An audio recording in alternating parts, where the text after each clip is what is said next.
জমে উঠেছে ঠাম্মির গ্রামের বাড়ি। সকলে মিলে একেবারে হইচই আনন্দ, সকলে তো দারুণ খুশি। কিন্তু এর মাঝেও ঠাম্মির মন খানিকটা খারাপ হয়ে যায়। কেননা পূর্ণিমা আর ঠাম্মির বড় নাতি সোমনাথ, এই দুজন মানুষ আসেনি। এই দুজনকে ছাড়া পরিবারের কোথাও তো শূন্যতা থেকেই যায়। কিন্তু মহারাজের বাবা ঠাম্মিকে একটু বোঝাতে চেষ্টা করে, কিন্তু ঠাম্মির মনটা তো খারাপ। তখনই পূজা মহারাজের দিকে তাকায়। পূজা এসে ঠাম্মিকে বলে, ঠাম্মি তুমি একদম চিন্তা করো না, আমরা সকলে মিলে এত এত আনন্দ করব যে তোমার সমস্ত অভাব পূরণ হয়ে যাবে। মহারাজ তখন মনে মনে ভাবতে থাকে, এই প্রথম কোনো মেয়ে আমার মন ভালো করার চেষ্টা করছে। নইলে এই গ্রামে আমার শেষ স্মৃতি তোমার দেয়া চরম আঘাত মাধুরী।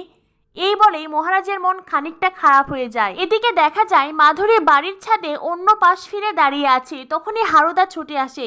হারুদা ছুটে এসে বলে, মাধুরী দি, ও মাধুরী দিদি, তোমাদের বাড়ি এলাম গো। মাধুরী অন্য পাশ ফিরেই বলে, কেন এসেছো হারুদা? দেখতে এসেছো আমি বেঁচে আছি নাকি মরে গেছি? হারুদা বলে, দূর, তুমি যে কি বলো না, আমি তো একটা ভালো খবর নিয়ে এলাম গো। মহারাজ এসেছে গো, মহারাজ। এই কথা শুনেই মাধুরী হারুদার দিকে তাকায়, আর তারপরেই এক ছুটে ছাদ থেকে নেমে আসে।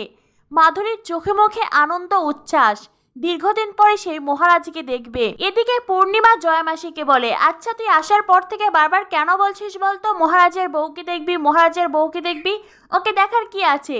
জয়ামাসি বলে, আমি জানি তুই মহারাজকে পছন্দ করিস না, তার মানে এই তো নয় যে আমি ওর বউকে দেখবো না। পূর্ণিমা বলে, শোন, আমি মহারাজকে পছন্দ করি না তোকে কে বলেছে? আমি ওর বউকে পছন্দ করি না। জয়ামাসি বলেন, ও আচ্ছা, এটা শুনে খুব ভালো লাগলো যে তুই এখন মহারাজকে পছন্দ করিস। আর তখনই সেখানে সোম আসে।